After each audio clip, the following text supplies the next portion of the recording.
हो जय जय राधा, जय जय राधा, जय जय राधा रमण हरि बोल, जय जय राधा रमण हरि बोल, जय जय राधा रमण हरि बोल, जय जय राधा रमण हरि बोल। प्यारे राधा रमण हरि बोल, मेरे राधा रमण हरि बोल, प्यारे राधा रमण हरि बोल, श्री राधा रमण हरि बोल।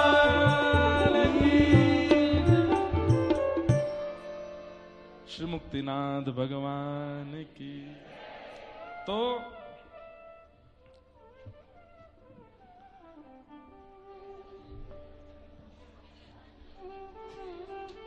देखन में छोटे लगे ऐसे बोलते हैं, घाव करें गंभीर। ऐसे मुक्तिनाथ जो है देखन में सामान्य लगे पर घाव करें गंभीर, मतलब राधारमण लाल जी जैसे प्रकट हो जाते हैं जिनके घाव भरने से नहीं भर पाते। एक बार जिसको देख लें राधारमण लाल, ऐसे शालिग्राम भगवान यहीं प्रकट होते हैं। ये उनकी प्रादुर्भाव स्थली है।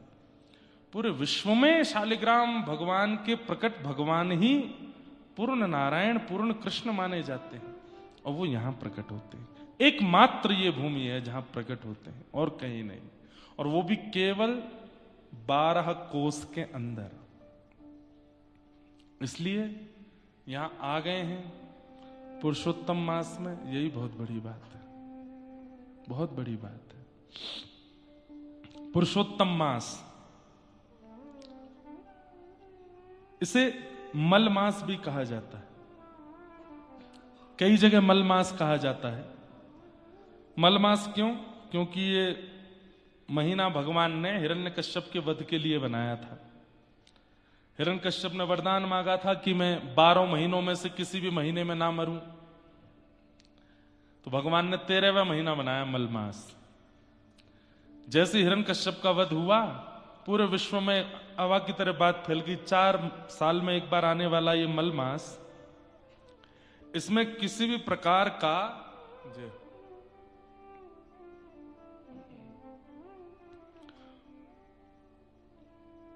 पुण्य कर्म नहीं करना है, कुछ भी अच्छा नहीं करना है, भजन साधन भी नहीं करना है, मलमास है। एक दिन मलमास रोता रोता भगवान के पास गया, बोले नाथ क्यों बनाया मुझे? केवल एक राक्षस के वध के लिए? राक्षस तो मर गया, मुझे छोड़ के चला गया।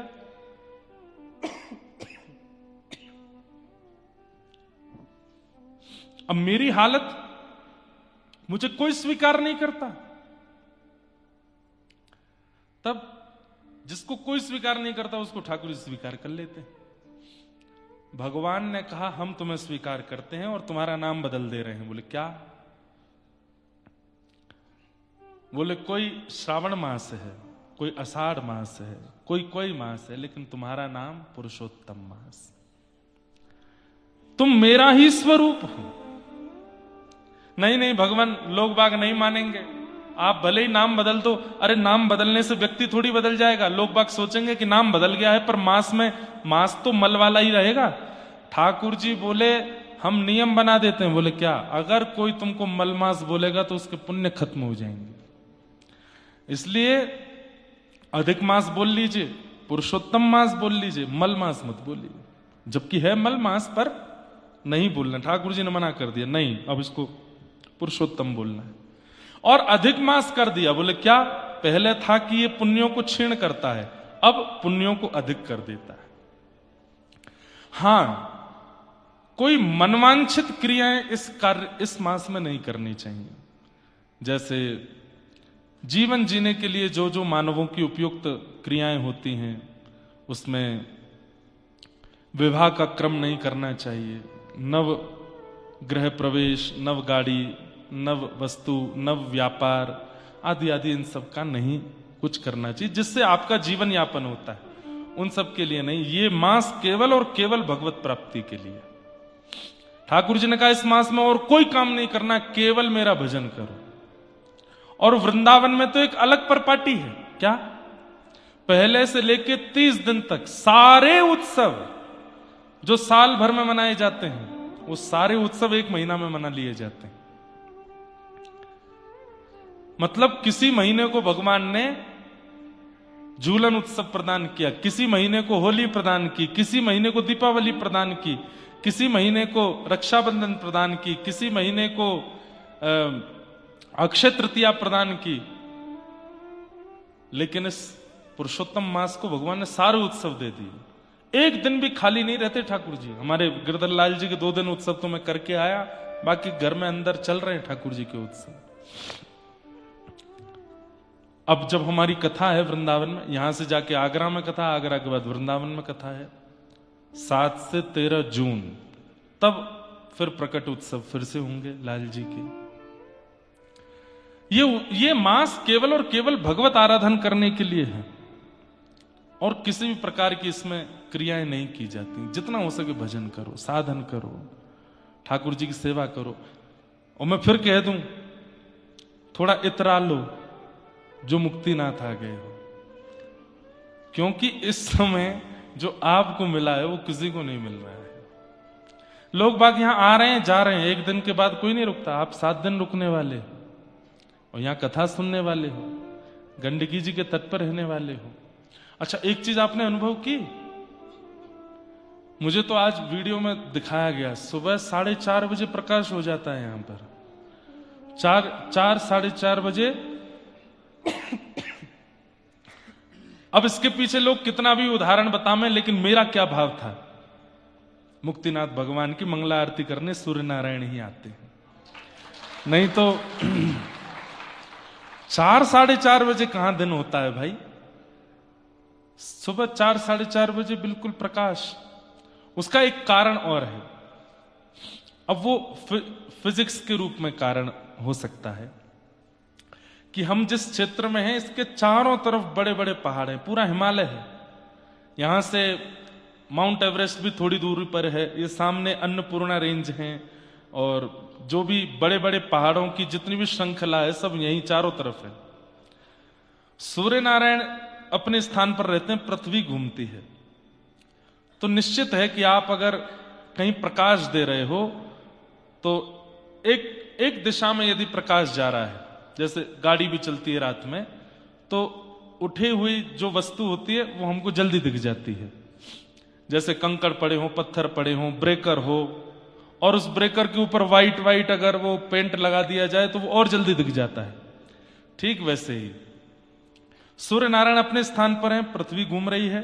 जैसे ही एशिया के देशों के बारी आती है सूर्य के दर्शन की, तो उसमें सबसे पहली किरण जो सूर्य नारायण की पड़ती है वो पर्वतों पर ही पड़ती है, क्योंकि ये उठे हुए हैं सब। इतनी 28,000 फीट की ऊंचाई तो एवरेस्ट की है।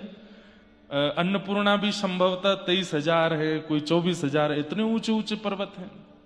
लगभग विश्व के सारे बड़े पर्वतों की श्रृंखला आसपास ही, आप बीच में बैठे हो, चारों तरफ विशाल पर्वत हैं। आप स्वयं, अभी हम लोग 12,000 12,500 फीट पर है, बद्रीनाथ 10,000 फीट पर है, केदारनाथ 11,500 फीट पर है, मुक्तिनाथ 12,300 कुछ फीट पर है। तो इतनी ऊंचाई जब होती है तो सूर्य का प्रकाश पर्वतों पर पड़ता है, और उन पर्वतों पर बिछी हुई जो बर्फ की चादर है वो चमक उठती है, और वो चमक करके रिफ्लेक्शन के रूप में ये पूरे एरिया को प्रकाशित कर देती है।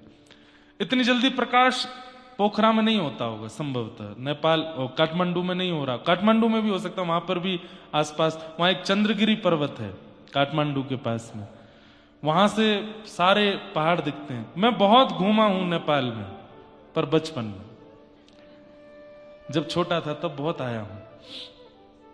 बहुत अच्छे अच्छे स्थान देखे। एक यहाँ पोखरा से आगे एक जगह पड़ती है चितवन, चितवन जंगल है, वहां हाथी जंगल में लेके जाते हैं,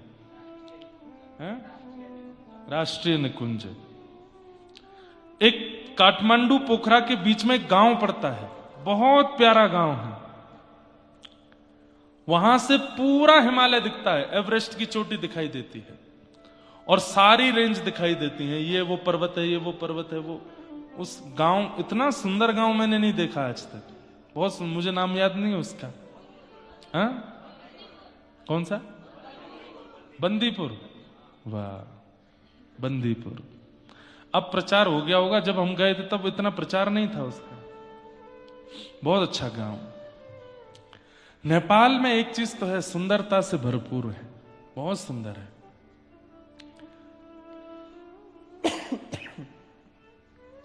कभी कभी बस एक बात मन में आती है, वो मैं कह सकता हूं, कोई मुझ पे अगर पीछे नहीं पड़े तो। थोड़ी मंदिर में जब सेवा आदि का हम दर्शन करने जाते हैं तो थोड़ा लगता है कि थोड़ी और पवित्रता अगर रखी जाए। ठाकुर जी को कोई दिक्कत नहीं है, ठाकुर जी तो रमता जोगी हैं बेचारे, पर्वत पे बैठे तपस्या करने आए यहां भगवान। क्यों? ताकि हम सबको मुक्ति मिल सके, इसलिए भगवान यहां तप करने के लिए आए थे। वो तो तपस्या के भेष में, उनको कोई आवश्यकता नहीं है बहुत स्वच्छता पर हमारी ये जिम्मेवारी बनती है कि ठाकुर जी का मंदिर स्वच्छ हो। पशुपतिनाथ दर्शन करने भी हम गए, बहुत आनंद हुआ। वहां पर भी दक्षिण भारत के सेवाधिकारी सब सेवा करते हैं और यहां पर भी सेवा होती है। बस मंदिर का जो बाह्य रूप है वो थोड़ा और स्वच्छ हो जाए। तो नेपाल के पास बहुत कुछ अद्भुत है। अरे और क्या, सबसे बड़ा पर्वत आपके पास है, हिमालय है साक्षात आपके पास, और क्या चाहिए? बस ये थोड़ी सी ध्यान रखें तो बहुत अच्छा है। और थोड़ा खान पान की शुद्धि कर लें।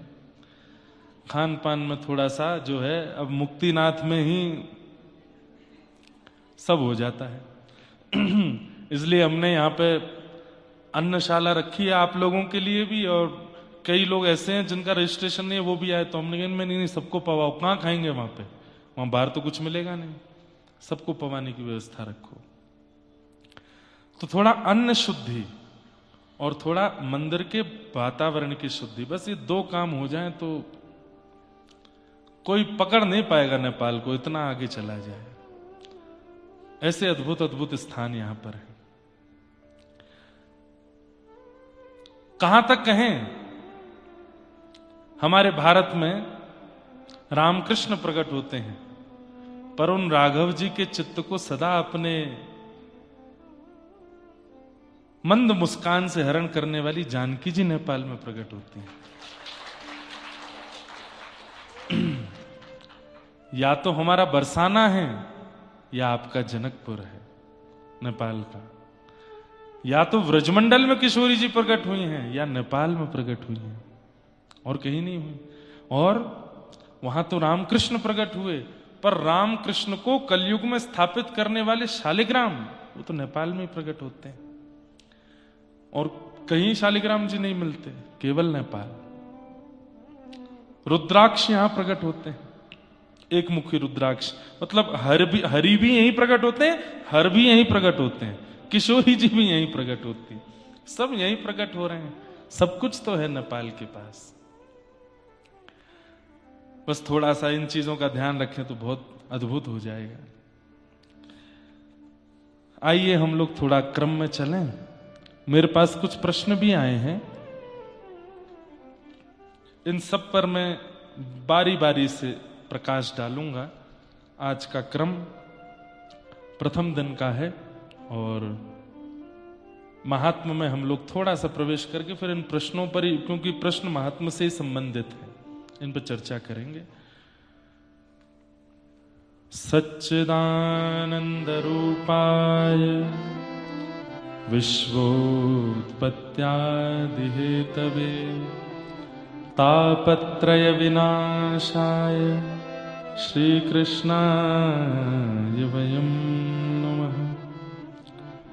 यं प्रव्रजन्तमनुपेतयपेतकृत्यम् द्वैपायनो विरह कातरया जुहाव पुत्रेति तन्मयतया तर्वोऽभिनेदुः तं सर्वभूतहृदयं मुनिमानतोऽस्मि। सच्चिदानंद रूपाय, भगवान के तीन रूप हैं, सत्य, चैतन्य और आनंद। सबसे पहली बात बंधुओं, सत्य। सत्य क्या है? सत्य हमारे द्वारा प्रस्तावित किया गया एक व्यवहार है। हम ठाकुर जी के प्रति सत्य भावना रखें, वे सत्य हैं, और दूसरी भावना कि वे चैतन्य हैं। ये दो भावनाएं आपको ठाकुर जी के प्रति रखनी है। तीसरी भावना ठाकुर जी आपको प्रदान कर देंगे। तीसरी भावना क्या है? आनंद। पहली भावना कि ठाकुर जी सत्य हैं। सत्य का मतलब क्या होता है? जो हो रहा है मेरे लिए उचित हो रहा है। मैं अगर गिर रहा हूं तो मेरा इसी में ही भला होना है, गिर करके ही मुझको अच्छा होने वाला है। यह विश्वास चित्त में रखना, इसको कहते हैं सत्य। मैंने बहुत मेहनत की, मैं फेल हो गया, मेरा फेल होना ही वहां पर सत्य है, शायद इसी से ही मेरा निर्माण होगा। अनुकूल प्रतिकूल जो भी कुछ जीवन में होता है, उन सब परिस्थितियों को यह बात मान करके स्वीकार करना कि सब मेरी अनुकूलता के लिए है, इसको कहते हैं सत्य। भगवान को तो सब सत्य मान लेते हैं, लेकिन अपने जीवन की परिस्थितियों को कोई सत्य नहीं मान पाता। एक कोई थे, मुझे मिले, बोले मैं गंगा जी स्नान नहीं करता। मैंने क्यों? बचपन में मेरी नानी जी गई थी तो दीपदान करते करते बह गई। तब से मैंने सोच लिया जो मेरी नानी का प्राण हरण कर सकती है वो देवी कैसे हो सकती है। मैंने कहा वाह, अपनी अनुकूलता से आपने मान लिया। मैंने कहा बहुत बुरा हुआ कि नहीं होना चाहिए था, पर इसको सत्य नहीं कहते। सत्य का मतलब तो यही है कि आपके जीवन के साथ जो हो रहा है आप उसमें यह विश्वास करते हैं कि नाथ की इच्छा से हो रहा है।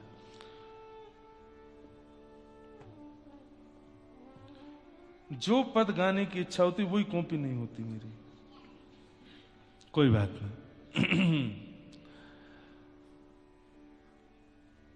जो हो रहा है सब अच्छा है, मेरे लिए उचित है, यह विश्वास, इसको सत्य कहते हैं। और बंधुओं, इसका मतलब यह भी नहीं होता कि आपने स्वीकार तो कर लिया कि चलो जो हो रहा है अच्छे के लिए हो रहा है, ठाकुर जी सब मंगलमय करेंगे, लेकिन मनी मन घबरा रहे हैं। घबराना भी नहीं है, निकल पड़िए उस स्थिति से और विश्वास के साथ कि नहीं, ठाकुर जी ने अच्छा ही सोचा, ये होना ही लिखा था मेरे साथ।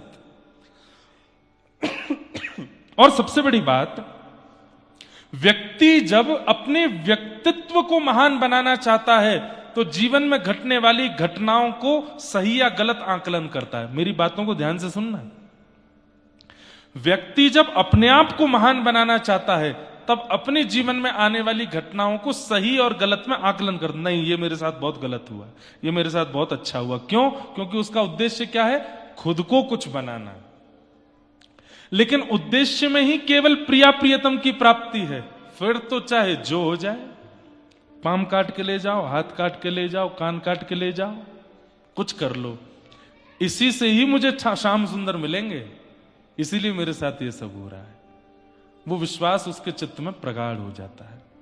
व्यक्ति को अपना व्यक्तित्व, व्यक्ति को अपना जीवन, व्यक्ति को अपना जन्म लेकर के कुछ नाम, शोहरत, ऐश्वर्य, संपदा कमाने की इच्छा ज्यादा होती है तो ही वो रोता है, ये गलत हो गया, ये नहीं होना चाहिए था, ये बहुत बुरा हुआ मेरे साथ, ये नहीं होना चाहिए था। नहीं, जब उद्देश्य में राधा रमन लाल होंगे, जब उद्देश्य में राधा गिरधर लाल होंगे, तो जो होगा सब उचित है, मेरे लिए यही उचित है, शायद इसी से ही भला होगा।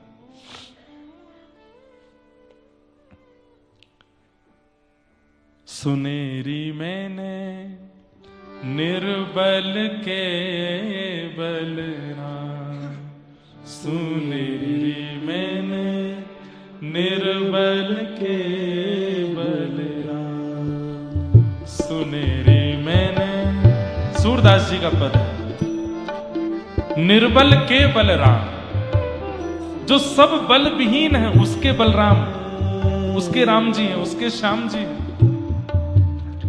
सुनेरी मैंने निर्बल के बलराम, सुनेरी मैंने निर्बल के बलराम, ओ सुनेरी मैंने निर्बल के बलराम, सुनेरी मैंने निर्बल के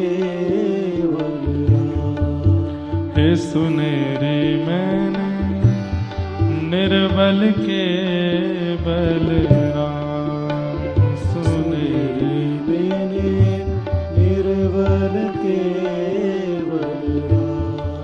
पहली शाख धरु संतन की, पहली साख धरु संतन की, पहली शाख धरु संतन की, पहली साख धरु संतन की, पहली शाख धरु संतन की, पहली साख धरु संतन की। आड़े सवारे काम सुनेरी मैंने निर्बल भैता दिन द्रुपद सुता, निर्बल भैता तज आए निज धाम, ओ तज आए निज धाम। दुशासन की भुजा थकित भई, शासन की भुजा थकित भई, तब बसन रूप भय श्याम, ओ बसन रूप भय श्याम। सुनेरी मैंने निर्बल के बलराम, सुनेरी निर्बल के बलराम।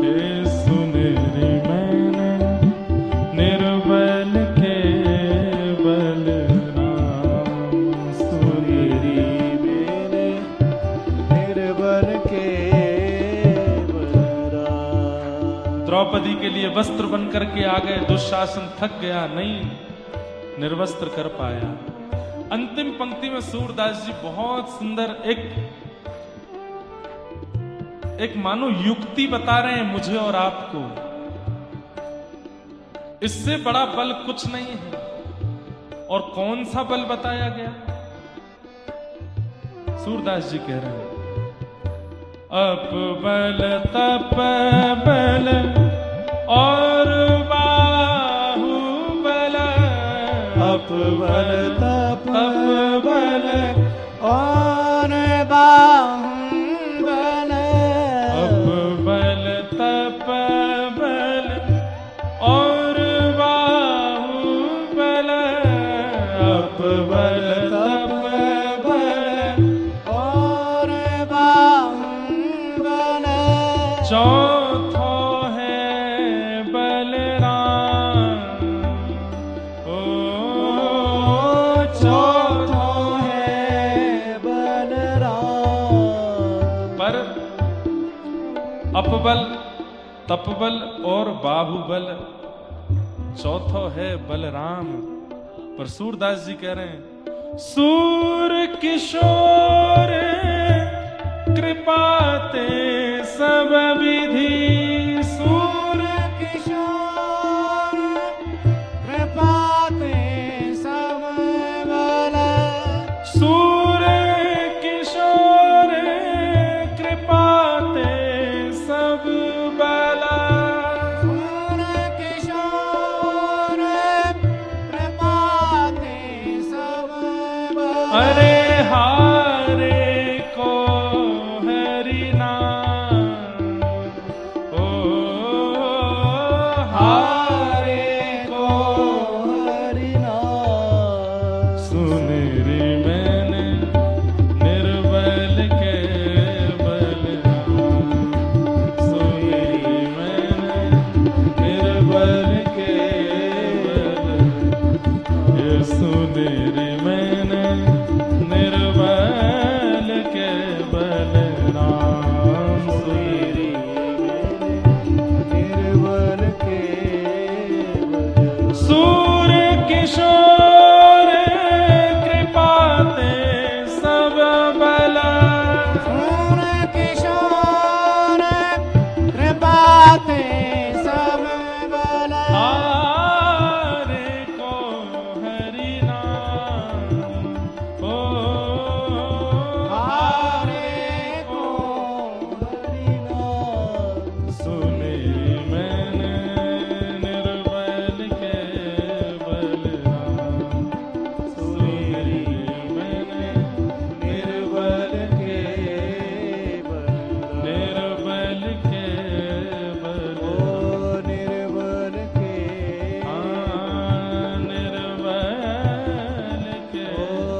शारीरिक पीड़ा आवे, मानसिक पीड़ा आवे, बौद्धिक पीड़ा आवे, उस समय पर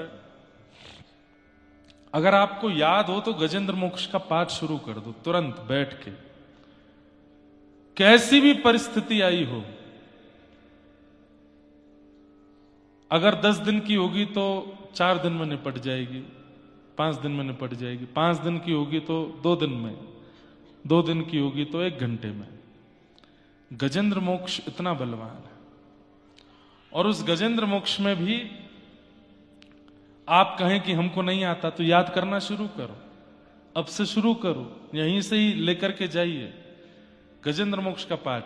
लेकिन अब इसमें एक सूक्ष्म बात ये आ जाती है कि पीड़ा आने पर हम ठाकुर जी को परेशान कर रहे हैं कि ना तब पीड़ा दूर करो, पीड़ा दूर करो, पीड़ा दूर इसलिए मत करो कि मैं सुखी हो जाऊं, पीड़ा दूर इसलिए करो कि आपका भजन नहीं बन पा रहा है इस पीड़ा में, इसलिए दूर करो नाथ। अगर कोई पीड़ा जीवन में आती है उसके बाद भी भजन नहीं छूट रहा है, कथा नहीं छूट रही है, सेवा नहीं छूट रही है, तो पीड़ा को रहने दो, ठाकुर जी को परेशान मत करो, होने दो, करके निकल जाएगी। लेकिन उसके कारण वृंदावन छूट गया, कथा छूट गई, नाम छूट गया, सेवा छूट गई, तब गजेंद्र मोक्ष का पाठ करो। हे नाथ, ये पीड़ा मुझे आपसे दूर कर रही है, इसलिए मेरी रक्षा करो। आप कहो कि हमको गजेंद्र मोक्ष याद नहीं, तो याद करो। तब भी याद नहीं हो पाए तो ब्राह्मणों को फोन करो, जो भी ब्राह्मण संपर्क में हो आपके, उसी समय नाम गोत्र देकर के गजेंद्र मोक्ष का पाठ करवाओ। बोले कब तक करना है? बोले करते रहो, आप तो 11 दिन का कर दो, 11 दिन असंख्य गजेंद्र मोक्ष का पाठ होने दो। और आप क्या करोगे? घर बैठ के हरि शरणम, हरि शरणम, हरि शरणम, हरि शरणम। हरि नाम में इतना बल है, ये आप करके देख लेना। ऊपर चढ़ते हैं, सांस फूलती है, चलो अभी एक्सपेरिमेंट करवाते हैं। आज हम पहली बार गए, हमसे पहले 2-2 दिन पहले लोग आ गए। मेरे को पहले से कह 3 बार रुकना पड़ेगा, बीच में बैठना पड़ेगा, पानी पीते पीते चलो। हमारे पंडित जी महाराज खजूर खिलाते चल रहे थे रास्ता में, मुंह गीला रहे। देखने में ऐसा लगता है ये रहे, लेकिन जब चढ़ने लगे तो यहां ऑक्सीजन लेवल कम है तो थोड़ी सांस तो फूलती है। उसी समय हरि शरणम, हरि शरणम, हरि शरणम। अब इसमें पता है क्या है? जब आप हरि बोलते हो तो श्वास भीतर जाती है, शरणम बोलते हो तो बाहर आती है। तो इनटेक और आउटटेक, आउटकम दोनों होता है। हरि शरणम, हरि शरणम, हरि शरणम, हरि शरणम बोलते हुए चढ़ के देखना एक बार, लेकिन धीमे धीमे, हाँ धीमे धीमे चरण रखना, भागना नहीं, दौड़ना नहीं, बिना बैठे पहुंचोगे ऊपर। ये मैं अपनी जिम्मेवारी पर नहीं, हरि नाम की जिम्मेवारी पे बोल रहा हूं। हरि नाम की जिम्मेवारी पर आप देखना, बिना रुके पहुंचोगे। गति धीमी रखना और धीमे धीमे चलना, श्वास पर फोकस करना। श्वास लेते समय हरि, छोड़ते समय शरणम, हरि शरणम, हरि शरणम। एक गति बनेगी, रोज करके आ सकते हो दर्शन।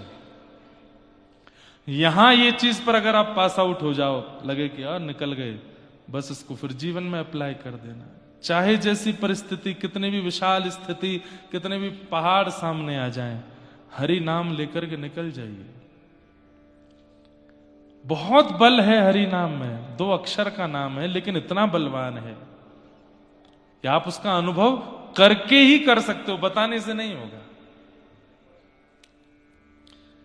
सूर किशोर कृपाते सब बल, सूर किशोर कृपाते सब बल, हारे को हरि नाम,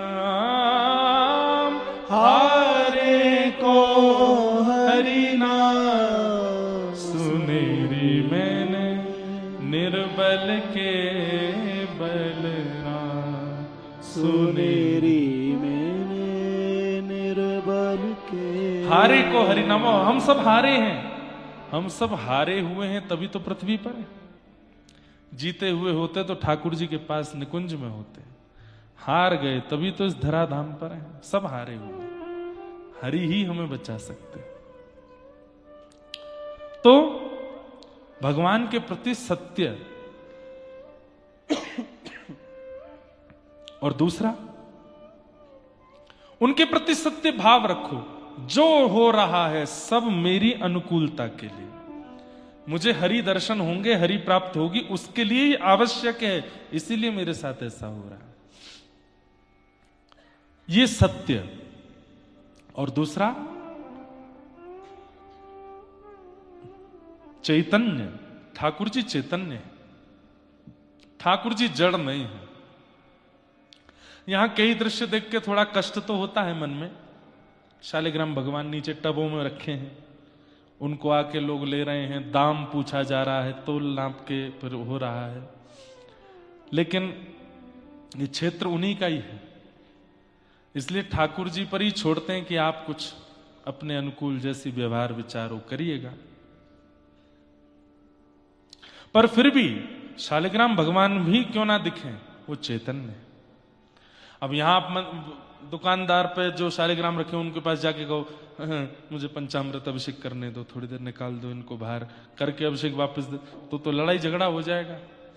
इसलिए मानसिक पंचामृत अभिषेक कर दिया करो जितने शालिग्राम भगवान दिखते हैं, कि हे नाथ आपका घर है ये, तो यहां तो आप प्रकट होते हो।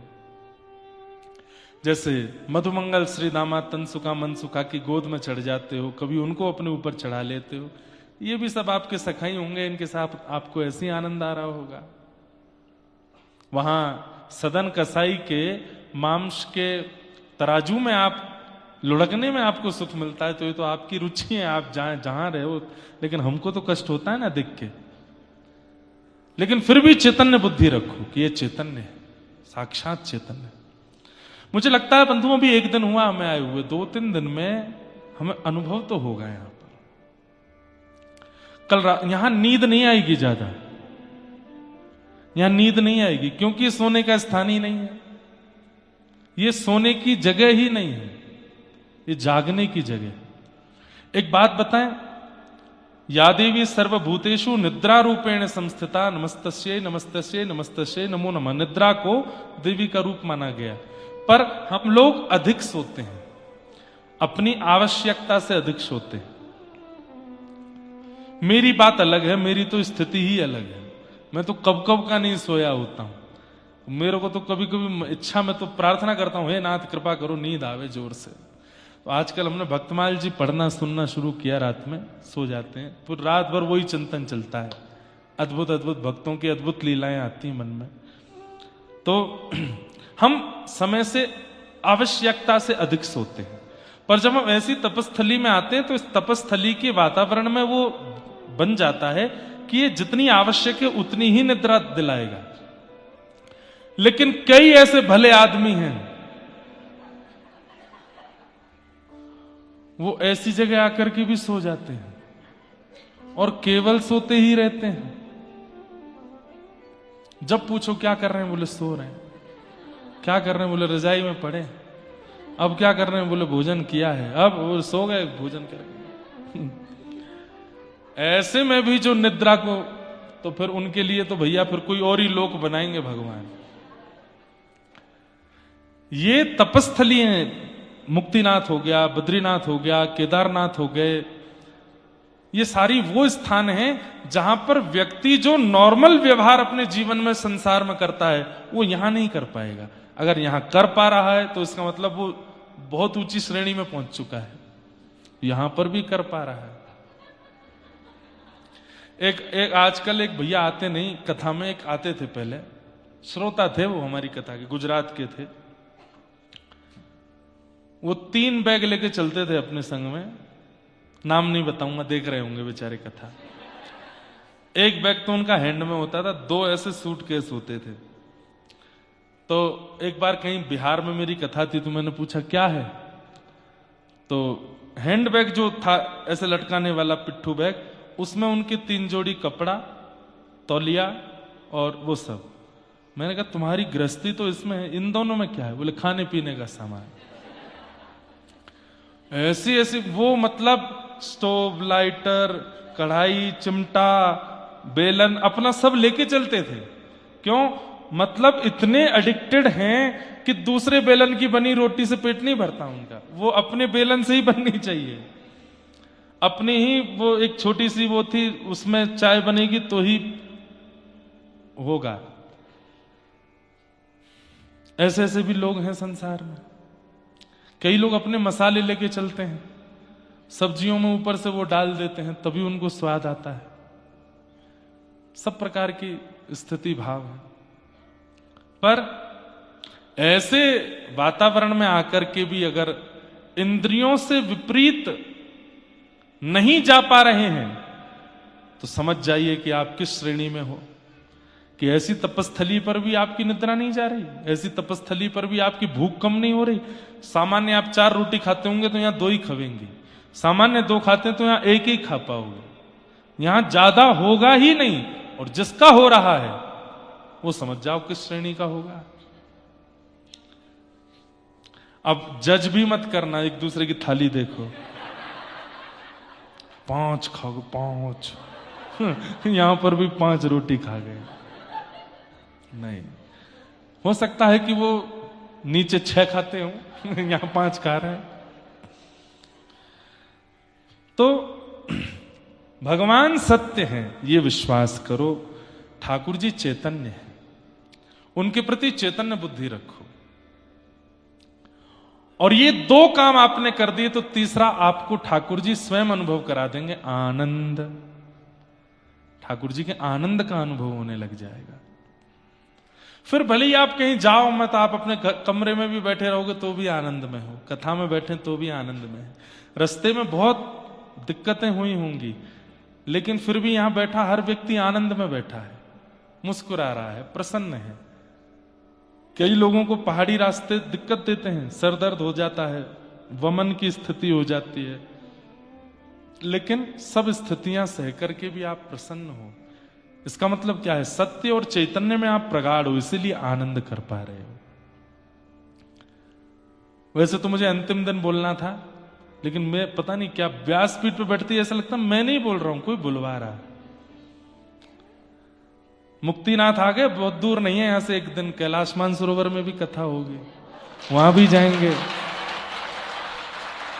चाहे आपके लीगामेंट टूटे हों, चाहे आपके दांत निकल गए हों, फिर भी खींच के ले जाएंगे।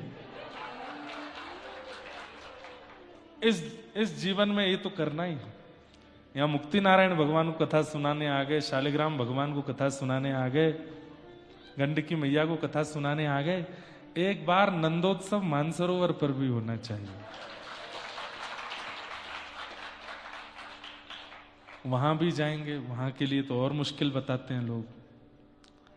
पर हम तो बस बद्रीनाथ में संकल्प लिया था मुक्तिनाथ का, मुक्तिनाथ में संकल्प ले रहे हैं, पर डेट और समय अभी निश्चित नहीं कर रहे हैं। वो तो महादेव चाहेंगे तो तब जाएंगे और वहां जैसे जा सकेंगे। और ये नहीं 1-2 दिन की कथा करना, 7 दिन ही करेंगे, 7 दिन रुकेंगे। वहां इतनी दिक्कत है कि कथा के लिए जो भी लोग जाते हैं, वैसे तो वहां कथा के लिए 2-4 दिन से ज्यादा कोई रहता नहीं। बापू ने तो कथाएं की हैं, भाईश्री ने भी की हैं। वहां कथा होती हैं तो 1-8 कोई ऐसे वैष्णव होते हैं, वो वहीं से ही भगवत धाम विराज जाते हैं।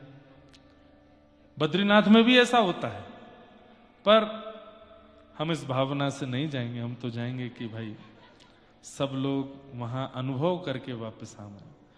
महादेव को एक बार नंदोत्सव, गोवर्धन लीला, श्री ठाकुर जी का रुक्मणी मंगल, रास बिहार, आहा रास हो रहा है कहां पर? मानसरोवर पर।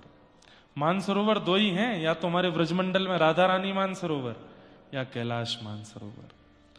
तो निश्चित है कि मानसरोवर पर जब रास बिहार की कथा होगी और जब रास पंचाध्याय सुनाया जाएगा, ऐसा ही करते हैं दुनिया के लोग, वृंदावन में रास पंचाध्याय करते हैं, हम कैलाश मानसरोवर में रास पंचाध्याय करेंगे।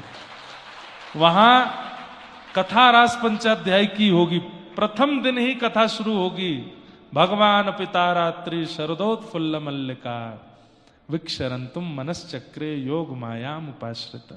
क्या पता वही है महादेव, क्या पता वो गोपी बन के आ जाएं उस रास में, और हम सबको और कुछ तो नहीं, बस गोपी प्रेम की भिक्षा दीजिए, कैसे हूं मोहे अपनों कर लीजिए।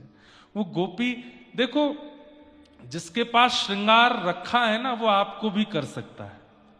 हाँ, महादेव के पास गोपी श्रृंगार है, इसलिए रोज गोपेश्वर बनते हैं वृंदावन में। उनके सन्मुख जाकर के मानसरोवर शिवलोक है।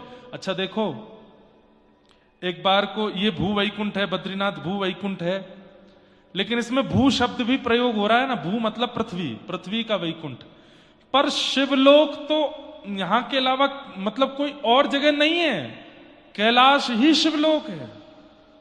जैसे ब्रह्मलोक है, विष्णु लोक है, ध्रुव लोक है, ऐसे शिवलोक कोई और नहीं है, पृथ्वी पर ही है कैलाश, वो शिवलोक ही है।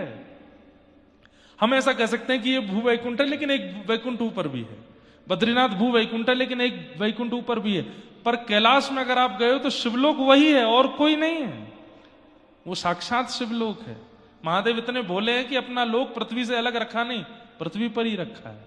यहीं आ जाओ हमारा दर्शन करने, तो करेंगे कभी वहां भी। यहां से ज्यादा दूर नहीं है, थोड़ी दूरी पर ही है, इधर ही है बस, 2-4 पर्वत पीछे ही बैठे हैं। तो सत्य चैतन्य अगर आपने कर लिया मन में भाव, तो क्या मिलेगा? आनंद। सच्चिदानंद रूपाय विश्वोत्पत्त्यादि हेतवे, विश्व की उत्पत्ति आदि के जो हेतु हैं, तापत्रय विनाशाय श्री कृष्णाय वयं नमः। बंधुओं देखो, ठाकुर जी तापत्रय विनाशाय मतलब जीवन के समस्त तापों का नाश कर देते हैं। मैं फिर कहूंगा, युद्ध से भगाते नहीं है ठाकुर जी, युद्ध में खड़े खड़े लड़ना सिखाते हैं। हम लोग सोचते हैं कि हनुमान चालीसा करने से, गोपाल सहस्रनाम करने से, नारायण कवच करने से, या गंगा जी स्नान करने से, शालिग्राम भगवान सेवा करने से हमारे जीवन में पीड़ा नहीं आएगी। नहीं आएगी, पर ये सब आराधन करके आप उस पीड़ा से लड़ना सीख जाओगे, उस पीड़ा में खड़ा होना सीख जाओगे। और सबसे बड़ी बात, विपत्ति जीवन में आती है उस समय बुद्धि की क्या गति है, ये बहुत बड़ी बात है। हम क्या सोच रहे हैं। अब जैसे कोई विपत्ति आ गई, मान लीजिए कोई शारीरिक कष्ट आया, शारीरिक कष्ट आने के बाद हम दुर्बल हो गए, अब क्या करेंगे, अब तो ये बहुत बुरा हो गया मेरे साथ, मुझे तो ऐसी गंभीर बीमारी लग गई है कि जिस बीमारी का नाम सुन के लोगों के रोंगटे खड़े होते हैं वो मुझे हो गई। वो बीमारी हुई होगी 10%, पर टेंशन में आपने 90% कर लिया उसको। नहीं, पीड़ा आई, पीड़ा आते ही आपने बस मन में विश्वास किया, कोई बात नहीं, हम करेंगे। मैं एक वो बात कह रहा हूं जो मंच से बोल सकता हूं, पीड़ाएं इससे भी खतरनाक आती हैं, पीड़ा इससे भी बुरी आती है। मानसिक पीड़ा, बौद्धिक पीड़ा, सामाजिक पीड़ा, और उन पीड़ाओं से जूझना सिखाते हैं ठाकुर जी। वो पीड़ा ना आवेगी ऐसा नहीं है, आएगी, पर उस पीड़ा से लड़ना कैसा है वो ठाकुर जी सिखाते हैं। इसलिए तापत्रय विनाशाय, उन 3 तापों से मिलने वाली जो चिंताएं हैं उनका नाश ठाकुर जी करते हैं। चिंता नहीं होती व्यक्ति को, लड़ता है, झगड़ता, आनंदित हो जाता है, उससे निकल जाता है। ऐसे 3 गुणों से युक्त, 3 रूपों से युक्त, 3 कर्मों से युक्त त्रिगुणातीत भगवान श्री कृष्ण को हम सब प्रणाम करते हैं, हम सब वंदन करते हैं। श्री कृष्णाय वयं नमः। बंधुओं, नारायण और कृष्ण में कभी भेद मत मानना, नारायण और राम में कभी भेद मत मानना। सीधी बात ऐसी है कि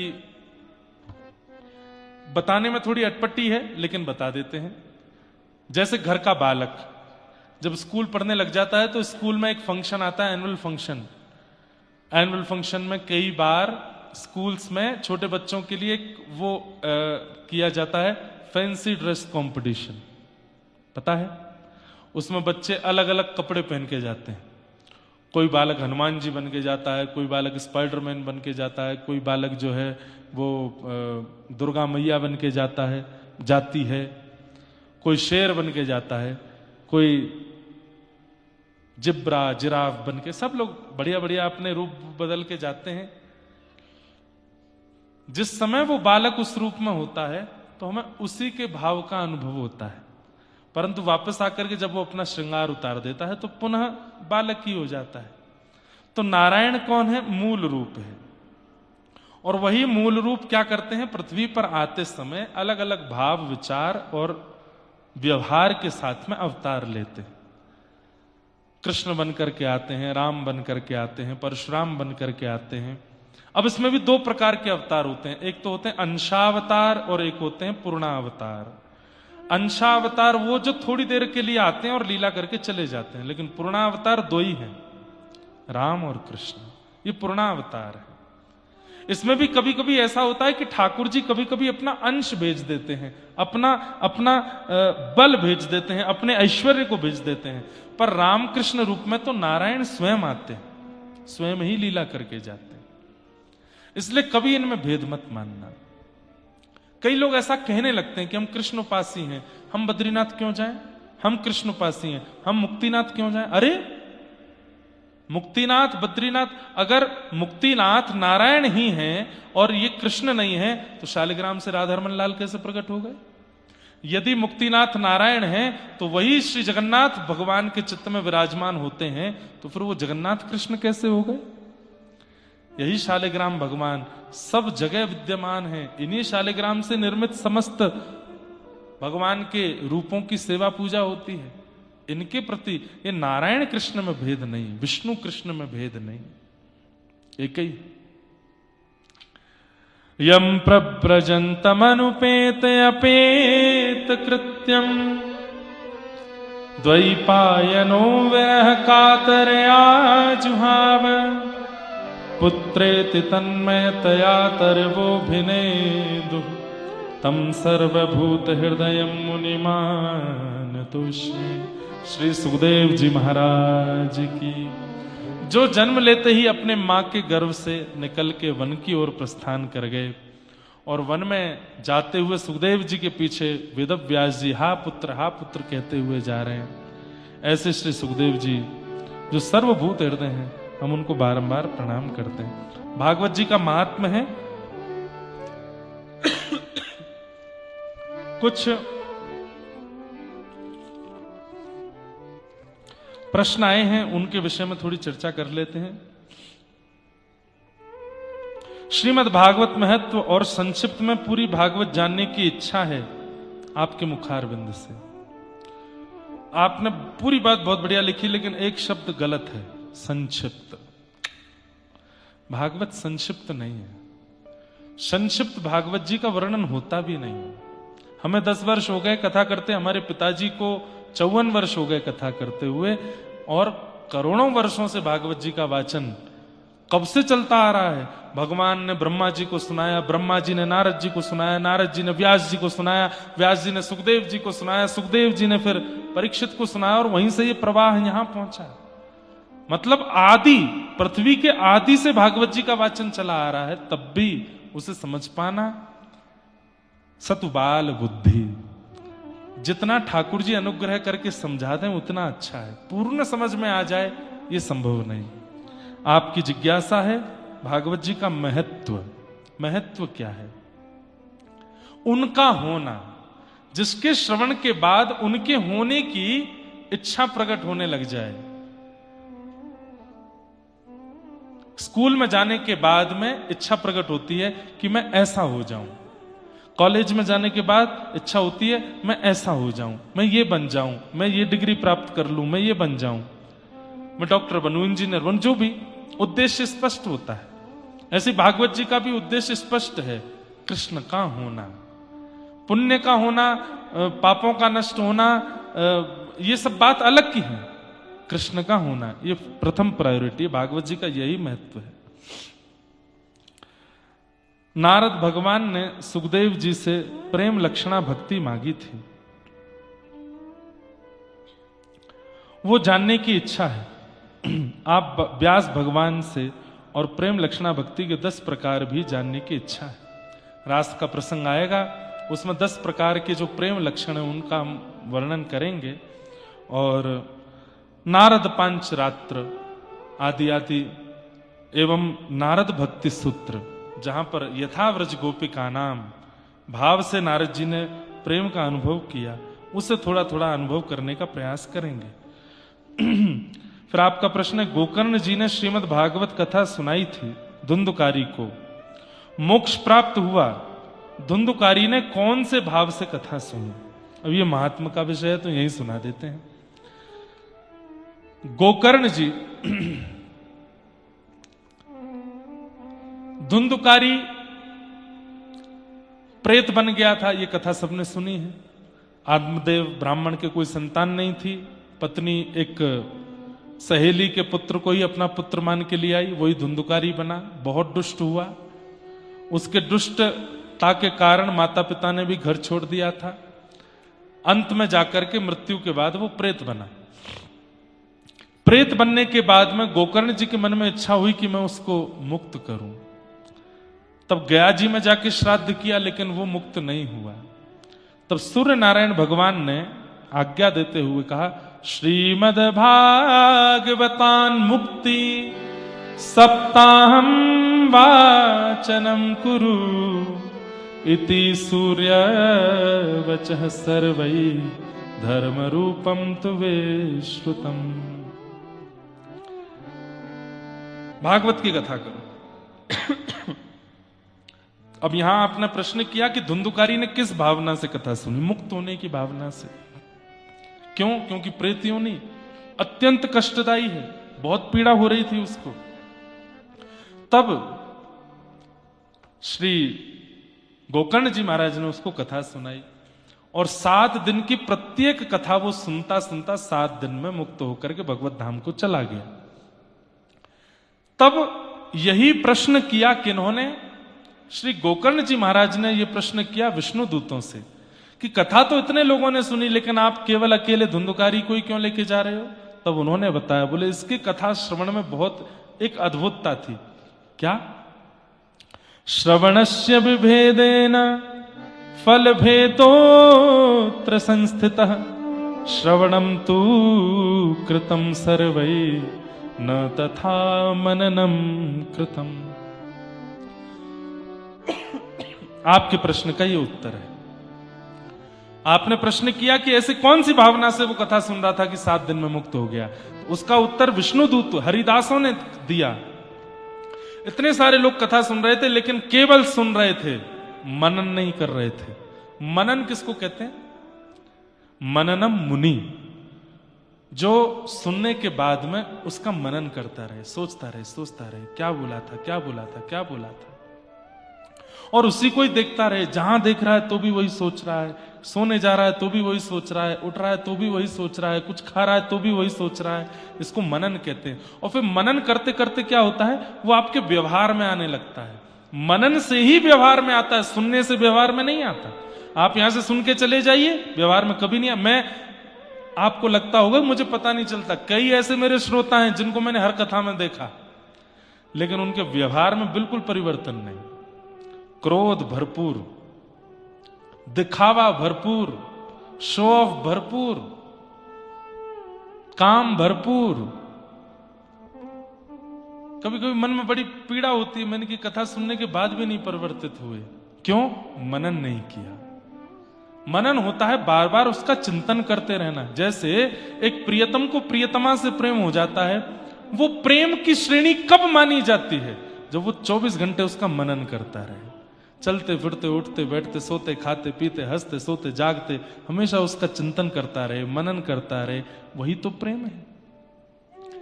तो यहां पर हरिदासों ने क्या कहा कि भैया ये धुंधुकारी कथा सुन भी रहा था, मनन भी कर रहा था। जब आप कथा करके चले जाते थे तो वो यहीं इस बांस तंतु में बैठा बैठा हरि स्मरण करके रोता रहता था, 24 घंटे मनन करता था।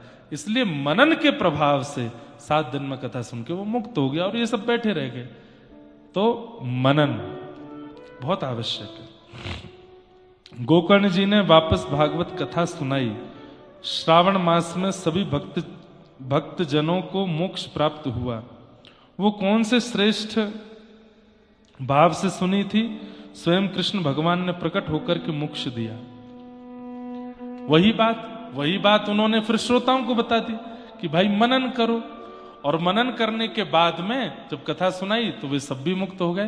दूसरी बात, ठाकुर जी का जो प्रादुर्भाव हुआ, ठाकुर जी जो यज्ञ नारायण से प्रकट हुए, वे कब प्रकट हुए थे? जब सनक सनंदन सनातन सनत कुमारों ने कथा सुनाई थी। किनको? भक्ति महारानी और ज्ञान वैराग्य के रूप को, आगे कथा उनकी आएगी। तब उसके यज्ञ के विश्राम में ठाकुर जी यज्ञ नारायण से प्रकट हुए, और प्रकट होकर के भगवान ने वरदान दिया, हर कथा के अंतिम पूर्णाहुति पर मैं प्रकट होऊंगा, हर कथा की अंतिम पूर्णाहुति पर। लेकिन सबको दर्शन हो यह आवश्यक नहीं। जो कथा नियम से, विधि से और मनन करते हुए सुनेगा, उसी को इस अंतिम भागवत जी की पूर्णाहुति में मेरा दर्शन हुआ करेगा। इसलिए तभी प्रकट नहीं होते, आज भी होते हैं। मेरे को याद है, मेदिनीपुर एक जगह है बंगाल में, वहां मेरी कथा हुई थी, और वहां यज्ञ हुआ। प्रत्यक्ष सबने और मैंने भी ठाकुर जी की ऐसी झांकी का दर्शन किया, अग्नि में ही प्रकट हुई थी, हमने दर्शन किया था। लगभग 4-5 वर्ष उसका चित्र भी होगा, उसका चित्र, क्योंकि बहुत देर तक ऐसी रही, वो लपटें ही ऐसी उठ रही थी, और कोई उसमें ऐसा नहीं कि जबरदस्ती अग्नि में बना दिया हूं, ये हाथ हैं ये पैर, नहीं, ऐसे तो चरण हैं और ऐसे मुख है, और यहां मुख पर ये मुकुट है, ये ऐसी ही अग्नि की आकृति लपटें उठ रही थी। थोड़ी देर के लिए सबने दर्शन किया था, उसका चित्र भी खींचा गया था, दर्शन हुआ। तो इसका मतलब क्या है? आज भी ठाकुर जी प्रकट होते हैं, लेकिन वही बात है, श्रवणस्य विभेदेन। श्रवण करने वाले ने अगर विधि से नहीं किया होगा तो फिर उसको दर्शन नहीं होगा, उसको अनुभव नहीं होगा। ऐसी सब बातें हैं, सब भावनाएं हैं, सबको हम प्रणाम करते हैं। भागवत जी के महात्मा को भी हम वंदन करेंगे। असारे संसारे विषय विशेषंका कुलधिया क्षणार्धम क्षेमार्थम पिबत सुख गाथा तुलसुधाम किमर्थम व्यर्थम भो ब्रजत कुपथे कुत्सित कथे परीक्षित साक्षीयत श्रवणगत मुक्त्युक्ति कथने। श्रीमद्भागवत महापुराण की बंधुओं, मुक्तिनाथ में आप सब लोग आए हैं, नियम से रहिएगा और खूब जप कीजिएगा। भोजन कम भजन ज्यादा, इस पर थोड़ा ध्यान दीजिएगा। दूसरी बात, हम भी सब यहाँ पहली बार आए हैं, भक्ति पथ के जो भी कार्यकर्ता गण हैं वो भी पहली बार ही आए हैं। आप सब लोग अपनी अनुकूलता से अगर यहाँ कुछ सेवा, जैसे रसोई की सेवा है, या यहाँ इस प्रांगण की सेवा है, व्यासपीठ की सेवा है, हमने माला के लिए कहा, अब सब इतनी माला मत बना लाना कि कहाँ पहना है, तो ऐसी विभाजन आपस में ही कर लिए। 7 दिन सबको यहीं रहना है, कोई माला की सेवा ले लीजिए, कोई भोजनशाला में पूछ लीजिए, कोई सेवा हो तो वहां सेवा कर लीजिए। सेवा करते हो, सेवा करते करते भी भजन चलते रहना चाहिए। जो माला जी भागवत जी की बने वो भी नाम गाते हुए ही बनानी है। भोजनशाला में कुछ सेवा करो तो वहां पर भी आपको नाम उच्चारण करते हुए ही करना है। और भी कोई सेवा प्रकल्प अगर आप यहाँ करते हैं, कोई वैसे यहाँ ज्यादा विस्तार नहीं है, बस यही 2-3 सेवाएं हैं। एक दूसरे का ध्यान रखिए। किसी को शाम होते ही यहाँ पे ऑक्सीजन भी कम होती है, ठंड भी बढ़ती है, किसी को दिक्कत होती है, आप अपने अनुकूलता से उसका ध्यान रखो। हम सब एक दूसरे के ही पूरक बन करके यहाँ रहें, ऐसी भावना है। और ज्यादा दामोदर कुंड आदि जाने का प्रयास अभी मत कीजिएगा। कोई योजना अगर फ्लाइट आदि की बनती है तो ही, हेलीकॉप्टर आदि की बनती है तो उसके द्वारा ही जाने का प्रयास कीजिएगा। पैदल यात्रा बहुत दूर की है। गंडकी भी स्वयं जाकर के शालिग्राम मत खोजने लगिएगा। हमको भी नहीं पता कौन से मुख्य स्थान है जहां मिलते हैं, तो पहले उसकी पूरी जांच कर लें सब चीज, फिर उसके बाद ही आप सब लोग उस सब क्रियाओं में रहिएगा। हमारा मिलने का एक सत्र हम कल से निश्चित रखेंगे। उस समय पर शाम के समय कहीं एक जगह बैठ के बढ़िया प्रेम से मिला करेंगे, थोड़ी देर हरिनाम कीर्तन किया करेंगे।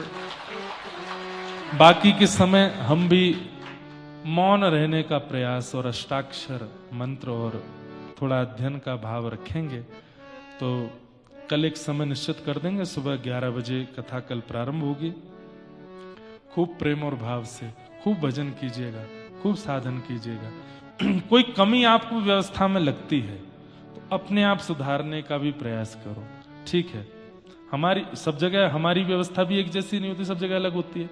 हमको भी अनुकूल नहीं मिलता तो हम अपनी अनुकूलता से बना लेते हैं, ठीक है। 7 दिन हमको, उद्देश्य तो कथा है ना, ये रहना खाना पीना सोना ये सब तो आवश्यक शरीर के लिए है, पर उद्देश्य तो कथा सुनना है। तो इसलिए कोई अव्यवस्था भी अगर लगती है तो आप उसमें अपनी अनुकूलता से जो उसको संभाल सको करने का सब लोग प्रयास कीजिएगा। मुक्तिनाथ में यज्ञ का बहुत महत्व है, तो हम आचार्यों से एक बार पूछ करके अधिक मास पुरुषोत्तम मास में कोई एक ऐसे यज्ञ का क्रम, अंतिम के 2 दिन या 3 दिन का एक यज्ञ क्रम रख लेंगे जिसमें सब लोगों की आहुति पड़ जाए, थोड़ी देर सब बैठ सकें और यहाँ से